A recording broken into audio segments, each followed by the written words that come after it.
Hi guys, welcome to Review Central. Today I'm reviewing the Motorola G8 Power. So let's get started.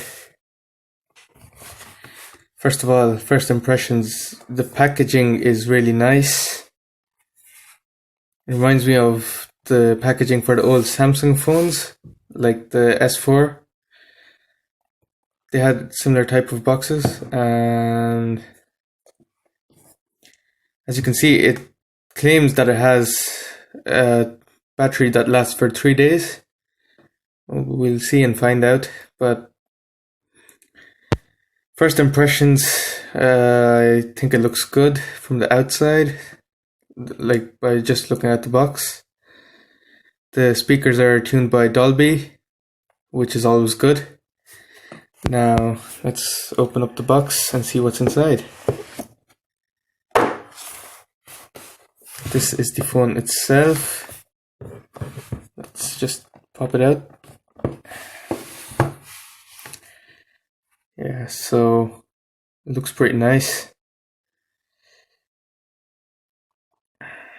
It's a bit heavy considering the phones nowadays are really light, but considering the price, it doesn't disappoint. It's got a quad camera system, telephoto lens, macro lens, all the good stuff right there. And this is the fingerprint sensor. USB Type-C, which is always a good feature. And they have the headphone jack as well on this phone, which I like. It's a bit bulky, but as I said, considering the price, it's not too bad. At the time of purchase, this phone is around £230 in the UK. And if we talk about specs, it's got the Qualcomm Snapdragon processor, the Snapdragon 665. The CPU is octa-core. The GPU is an Adreno 610. And the internal memory is 64 gigabytes with a 4 GB RAM. Considering phones nowadays have 128 GB and 8 GB RAM or 6 GB RAM, it's not too bad, but I'd expect a bit more. The camera consists of a quad cam setup, 16 megapixels, 8 megapixels, 8 megapixels, and 2 megapixels.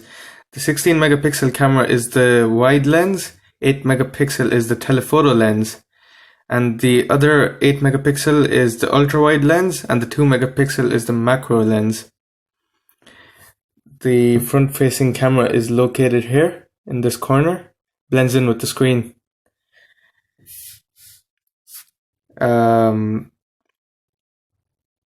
It comes in two colors, smoke black and Capri blue, and it supports fast battery charging. It's got a hybrid dual SIM tray. So basically how that works is you can either use two SIMs or one SIM and one memory card, the micro SD. This phone is not waterproof, but it is splash resistant.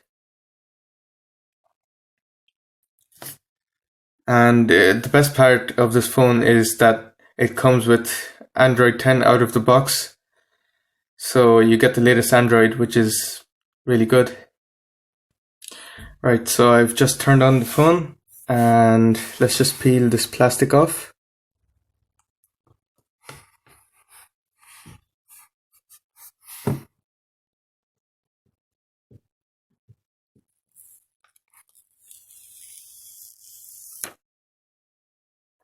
Put that over there, and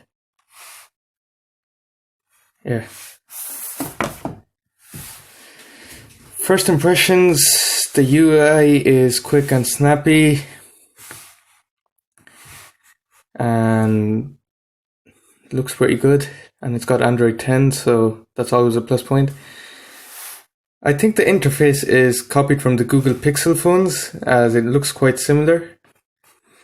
This phone runs stock Android apart from a few extra things that Motorola has added to their phone.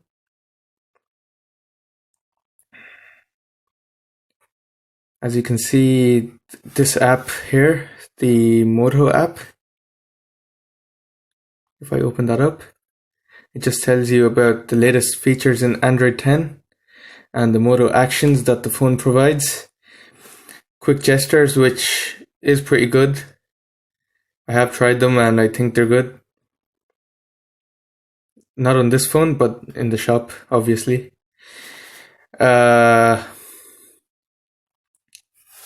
Quick capture, fast flashlight, 3-finger screenshot, screenshot editor, flip for D&D, pick up the silence. Some of the features available. Let's not get into that. I'll just go over the phone itself. Camera quality is quite decent. Let's open that up. Let me just get an object to put against the camera. So yeah, I've got this phone now, just in front of the camera, HTC One M9, just to see how the camera focuses. So yeah, the camera quality is quite nice. Obviously, because I'm recording through another camera, it won't be visible clearly enough, but still, you'll get the point. And the zoom function is nice as well. You can change to ultra wide, standard, just different features.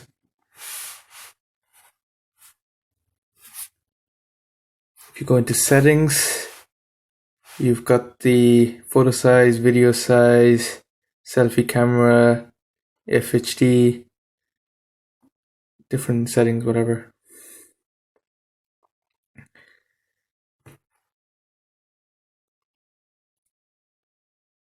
I like the design of the phone, and the camera does blend in. It's kind of noticeable at the start, but I feel that after you get used to using the phone for a while, you'll quickly adapt to just ignoring the camera in the corner.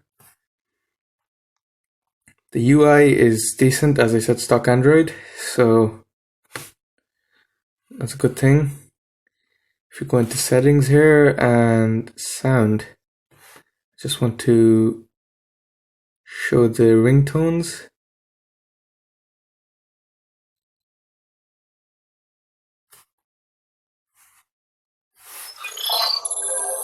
Hello, Moto.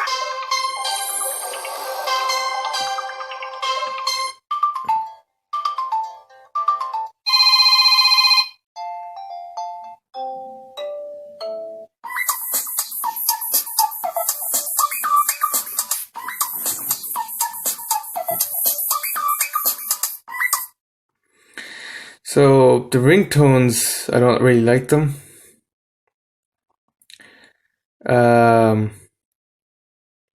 And as this is a dual SIM phone, you can keep 2 different ringtones for each SIM slot. The default notification sound is this, which is kind of annoying. Some of the other notification sounds. Storage, it uses up 14.23 GB out of the box, just for the system itself, which is kind of, I don't know, a pain in the neck, because if you're buying a phone and most of the storage is gone already just for software, it's just kind of annoying.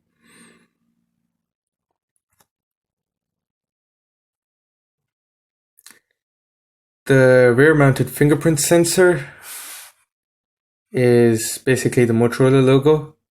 I don't like the location of the sensor. I always prefer the sensor to be on the front than the back, but this is how it's done in this phone.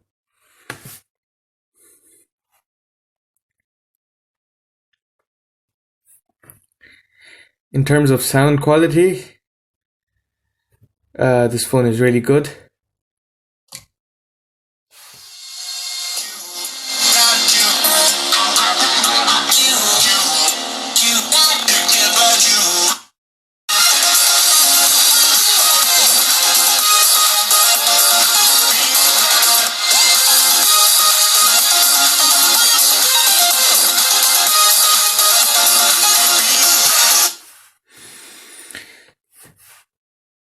Overall, I think the tuning by Dolby, they've done a pretty good job.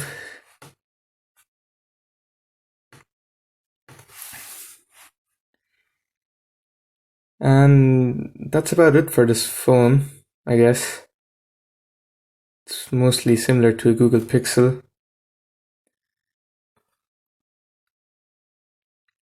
I don't really like what they've done in Android 10 where you have to pull tab to open the apps drawer. I always prefer having a button or something, because this is just like you end up just opening recent items if you're not used to it. I personally prefer the UI on Android 8 and before. Android 9 introduced this stuff and I don't really like it. This phone comes with an FM radio. If you have headphones, you can just plug them in, and I don't know who listens to the radio in 2020, but it's an option. Battery life, it's 5,000 milliamp hours. They claim it lasts 3 days. I'll have to test it and find out. Adaptive battery is included, which is good.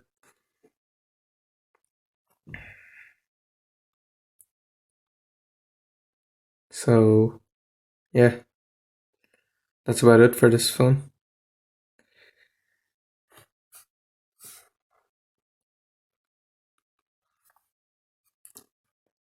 Thank you for watching, and if you enjoyed this video, please leave a like. This is the glance screen. If you enjoyed this video, please leave a like and subscribe to my channel Review Central for more upcoming videos and reviews. And soon there will be more videos uploaded on phones and various other things in the near future. I appreciate your support and thank you for watching. Goodbye.